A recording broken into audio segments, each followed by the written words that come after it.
नमस्कार प्यारे बच्चों, मैं आशा वर्मा अपने चैनल हिंदी की नई पुरानी कहानियों में आप सभी का हार्दिक स्वागत करती हूँ। बच्चों, आज जो मैं कहानी आप लोगों के लिए लेकर आई हूँ उसका शीर्षक है भविष्य का भय। भविष्य का भय यानी अपने आने वाली फ्यूचर को लेके जो हमें चिंता रहती है, जो हमें डर रहता है किसी भी बात को लेकर, वही। तो कहानी इस प्रकार से है बच्चों। स्कूल से आकर तुलतुल किताब का थैला रख ही रही थी कि दादी माँ बोल पड़ी, लो आ गई बहादुर लड़की। तुलतुल एक लड़की का नाम है। तुरंत माँ बोल उठी, आज से यही बहादुर लड़की बर्तन धोएगी, झाड़ू पोछा करेगी और मसाला पीसेगी। इसी के कारण तो टुनी की माँ काम छोड़कर भाग गई है। टुनी यानी ये भी एक लड़की का नाम है। भैया ने भी साथ नहीं दिया, बल्कि माँ की हाँ में हाँ मिलाकर बोला, माँ ठीक ही कह रही हैं, तुलतुल के लिए यही उचित है। सभी तुलतुल को ही दोष दे रहे हैं। उसी से तंग आकर टुनी की माँ नौकरी छोड़कर चली गई है। माँ मेज पर खाना लगा रही थी और बोलती भी जा रही थी, खाना खाकर बदन में ताकत लाओ, फिर काम में जुट जाओ। तुलतुल, जब किसी का कहा कुछ सुनोगी नहीं तो और क्या होगा? लेकिन क्या तुलतुल ऐसा खाना खाएगी? तुलतुल ने स्कूल की यूनिफॉर्म भी नहीं उतारी, बस मुंह फुलाकर तीर की भांति छत की सीढ़ियों वाले दरवाजे के पास जाकर बैठ गई। मुंह फुलाकर यानी नाराज होकर। इस समय यहाँ कोई नहीं आता, इसीलिए गुस्से से, दुख और अपमान से दुखी होकर वह यहीं दौड़कर आ गई थी। पहले तो उसे थोड़ा रोना आया। स्कूल से लौटते ही खूब भूख लगती है, परंतु वह रोई नहीं, बल्कि यही सोच रही थी कि भला महरी को उसने किस तरह से तंग किया था। कल स्कूल से लौटती ही उसे सिर्फ इतना ही तो कहा था, ओ टुनी की माँ, इतनी ठंड में टुनी को फटी फ्रॉक पहनाई है और उस पर उससे चाय के बर्तन धुलवा रही है। महरी यानी कि झाड़ू मारने वाली। टुनी की माँ बोली थी, हर रोज थोड़ी ही धोती है, जल्दी के समय बस थोड़ा हाथ भर बटा देती है, यानी मदद कर देती है। तुलतुल कहने लगी, वाह क्या खूब कही तुमने, तुम कैसी माँ हो, यह भी नहीं जानती कि यह अंतर्राष्ट्रीय बाल वर्ष है। अंतर्राष्ट्रीय बाल वर्ष यानी कि इंटरनेशनल डे फॉर चिल्ड्रेन। और फिर टुनी की माँ की आश्चर्य से भरी आंखों को देखकर तुलतुल बोली, उफ, तुम तो इस बात के माने ही नहीं समझोगी। सुनो, हमारी मिस ने कहा है। टुनी की माँ हाथ का काम छोड़कर बोली, किसने कहा है? अरे बाबा, हमारी स्कूल की मास्टर दीदी समझी कुछ? उन्होंने कहा है यह जो नया साल चल रहा है, यह साल छोटे छोटे लड़के लड़कियों का है। इस साल छोटे छोटे लड़के लड़कियों की ज़्यादा देखभाल करनी होगी और उन्हें प्यार करना पड़ेगा। अच्छा अच्छा खाना, अच्छे अच्छे कपड़े और जूते देने होंगे। उन्हें पढ़ाना लिखाना होगा।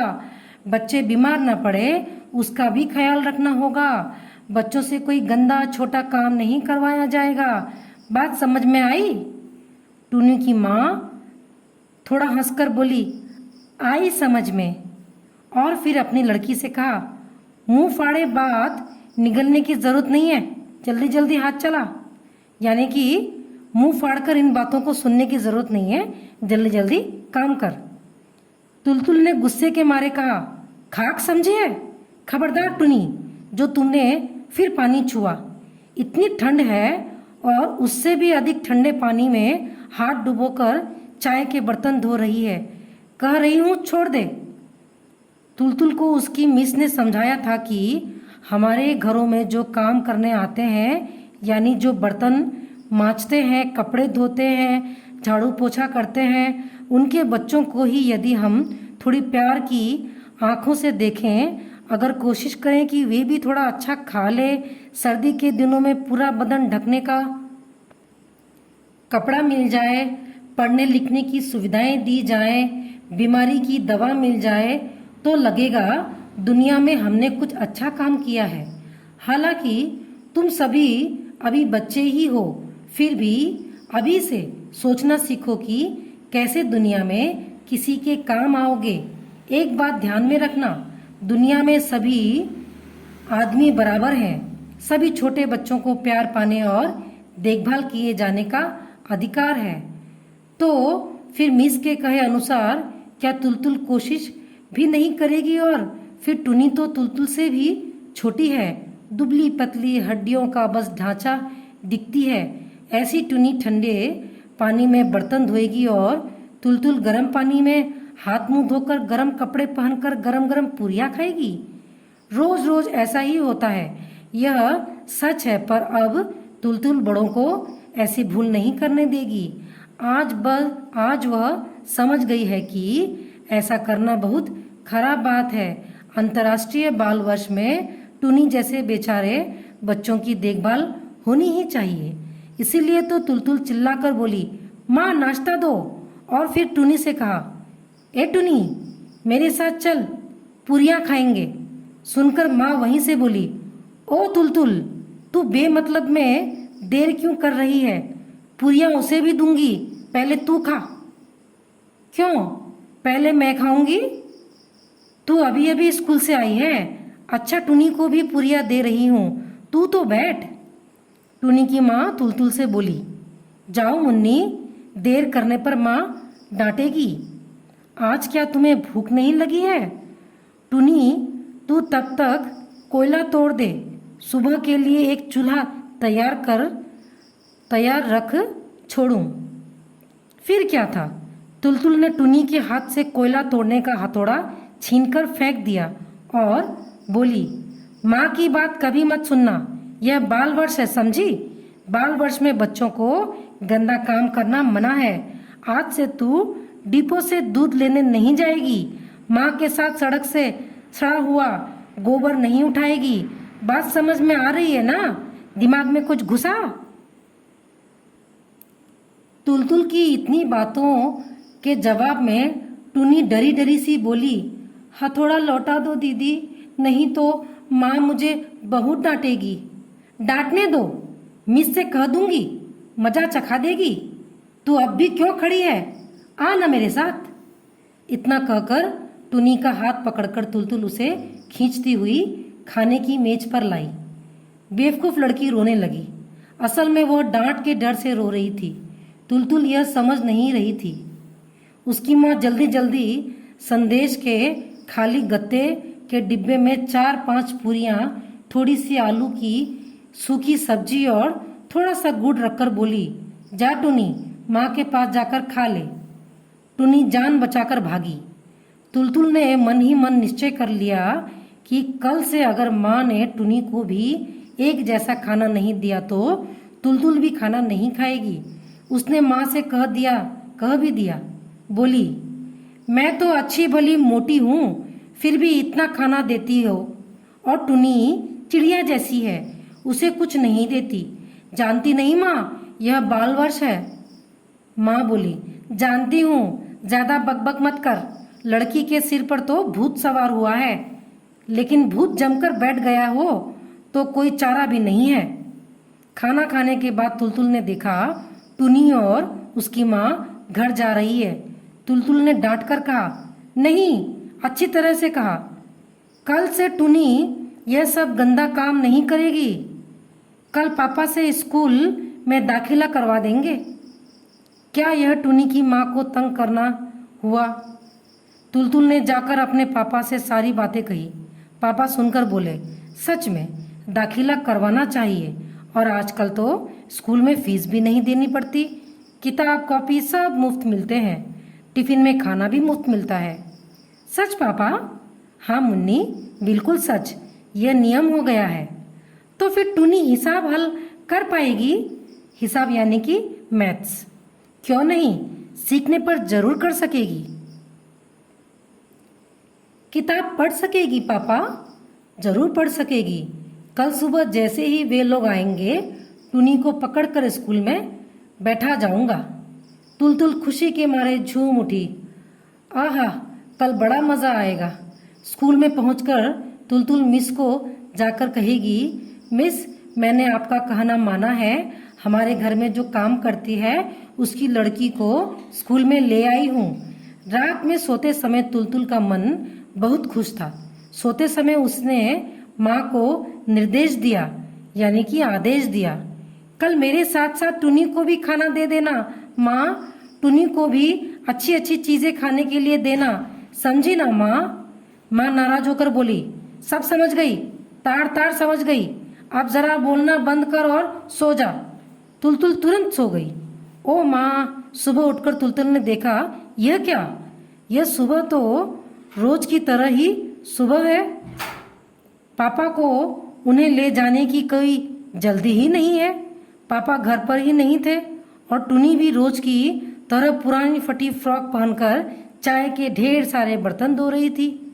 तुलतुल नल के नीचे से टुनी को खींचकर बोली, कल क्या कहा था? टुनी बेवकूफ की तरह अपनी माँ को देख रही थी। टुनी की माँ बोली, मुन्नी को क्या कहा? क्या हो गया है? दिमाग फिर गया है क्या? तुलतुल सीधे 2 मंजिले पर पहुंची और कल शाम माँ से जो कपड़े लिए थे उन्हें लाकर टुनी को पहनने का हुक्म दिया और बोली, पापा के लौटते ही स्कूल जाएंगे समझी? और उसके पहले तू मेरे साथ खाना खाएगी, याद रहेगा? 2 मंजिले यानी कि 2nd फ्लोर। खाना खाते समय टुनी को न देखकर तुलतुल चिल्लाकर उसे पुकारने लगी। दादी माँ बोली, टुनी अपने पापा से पूछने गई है। क्या पूछने गई है? वह स्कूल जाएगी या नहीं, यह अपने पापा से नहीं पूछेगी क्या? तुम्हारे कहने से ही होगा। टुनी की माँ इसीलिए बर्तन छोड़कर लड़की को लेकर घर पूछने गई है। दादी माँ की बात तो थोड़ी थोड़ी ठीक लगती है, परंतु तुलतुल को थोड़ा डर भी है। टुनी के पापा कहीं उसे स्कूल जाने से मना न कर दें। इन लोगों का कोई भरोसा नहीं। अभी अभी तो टुनू की माँ बोली थी कि पढ़ने लिखने से गरीब आदमी का क्या काम चलेगा, कैसे? फीस नहीं लगेगी, किताब के पैसे नहीं लगेंगे। यह सुनकर भी टुनी की माँ चुप रही। यह बात घर जाकर वह जरूर कहेगी। तुलतुल जब जूते मोजे पहन रही थी, पापा बाजार से लौट आए। तुलतुल बोली, ओ पापा, आप बड़े डेंजरस हैं। यह बात वैसे अक्सर पापा ही तुलतुल को कहते हैं। इतनी देर कर दी आपने? टुनी भी देर कर रही है। उसके आते ही उसे स्कूल में लेकर आ जाइएगा। यहीं पास के स्कूल में भर्ती करवा दीजिएगा। वहाँ बिना जूते मोजे पहने भी घुसने देते हैं पापा। टुनी बेचारी के पास तो कुछ भी नहीं है। आप उसे जूते मोजे खरीद कर देंगे ना पापा? उसके पापा के पास ज़्यादा रुपए नहीं है, इसीलिए नहीं दे सकते। आप तो देंगे ना पापा?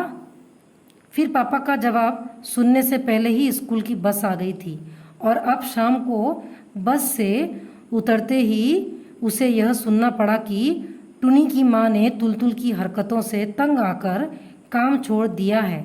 सुबह जो अधमजे बर्तन छोड़कर चली गई थी, फिर वापस नहीं आई। अधमजे बर्तन यानी जो धोते धोते छोड़ दिए थे बर्तनों को। पड़ोस के घर की सुखदा भी उसी मोहल्ले की है। माँ ने उसे भेजा था, पर टुनी की माँ ने कहलवा दिया कि अब वह काम नहीं करेगी। इसके माने टुनी की माँ का पापा से पूछने जाना एक बहाना था, बकवास था। वह स्कूल के डर से भाग गई। ताज्जुब है, कितनी बेवकूफ़ है वह। घर के जो बड़े लोग हैं उनमें से कोई भी टुनी की माँ को दोष नहीं दे रहा है। सभी तुलतुल की बेवकूफ़ी की बात कर रहे हैं। ये सभी लोग पढ़े लिखे हैं और जानते हैं बाल वर्ष में क्या क्या करना चाहिए। रोज़ तो अखबार पढ़ते हैं। असल में बड़ों को समझाया नहीं जा सकता। बड़े लोग कभी कुछ बोलते हैं तो कभी कुछ। उनके सभी काम बड़े उल्टे किस्म के हैं। उस बार की तो बात है, तुलतुल जलपाईगुड़ी में नाना के घर गई थी। नाना जी ने तुलतुल को दया के सागर विद्यासागर पुस्तक खरीद कर दी। उस समय वे क्या बोले थे? महान व्यक्तियों की जीवनी पढ़ तुलतुल, जितना हो सके ऐसी किताबें पढ़ना, समझी? पढ़ना और इसके आदर्शों पर चलना। जीवनी यानी कि बायोग्राफी। ओ माँ, उसके कई दिन बाद की बात है। जलपाईगुड़ी में बहुत ठंड पड़ी थी। एक गरीब लड़का कोई पुराना कपड़ा मांग रहा था। तुलतुल ने अपना पहना हुआ कार्डिगन खोलकर उसे दे दिया। बाप रे बाप, नाना जी ने ऐसी डांट लगाई कि क्या कहना। पागल सिरफिरी लड़की कहकर नाना जी और भी कुछ बड़बड़ाने लगे। क्यों? विद्यासागर क्या अपने शरीर के कपड़े उतारकर गरीबों को नहीं देते थे? नाना जी बाद में हंसकर मजाक करते हुए बोले, अब कान पकड़ता हूँ, किसी को विद्यासागर की जीवनी खरीद कर नहीं दूंगा। कितना कीमती ऊनी कार्डिगन इस लड़की ने सड़क के भिखारी को दे दिया। रास्ते में भिखारी को नहीं देगी तो किसे देगी? नीचे से भैया की आवाज़ सुनाई दी, ए तुलतुल, खाना खाने आना, छत पर क्यों बैठी है? तुलतुल का मन डोल उठा। पेट में चूहे कूद रहे थे, फिर भी वह कठोर बनी रही। इतने में ही वह हिम्मत हार जाएगी। मिस ने यह भी कहा था, कितने बच्चों को 2 बार भरपेट खाना भी नहीं मिलता। भैया ने फिर पुकार कर कहा, बर्तन धोने के डर से नीचे नहीं उतर रही है क्या? हा हा हा ही। इतना डरने की जरूरत नहीं है, तुम्हारा कसूर माफ कर दिया गया है। तुलतुल ने भी चिल्लाकर बोलना चाहा, दंड किस चीज का? मैंने क्या कोई गलती की है? पर वह कुछ बोल नहीं पाई। उसकी आवाज रुंध गई। अब दादी माँ ने पुकारा, तुलतुल, पूरियां ठंडी हो रही है। तुलतुल मुंह कठोर बनाकर वैसी ही बैठी रही। इसके बाद ही माँ आई। यह क्या नखरा हो रहा है? तुमने क्या सचमुच ही बर्तन मांजने और कपड़े धोने के लिए कहा गया है? सर्दी के दिनों में काम का आदमी छूट जाए तो कैसे लगता है? तू क्या समझेगी? कोई तुम्हें बेमतलब डांटना थोड़ी ही चाहता है। अब चल उठ, खाना खा ले, ज्यादा नखरे की जरूरत नहीं।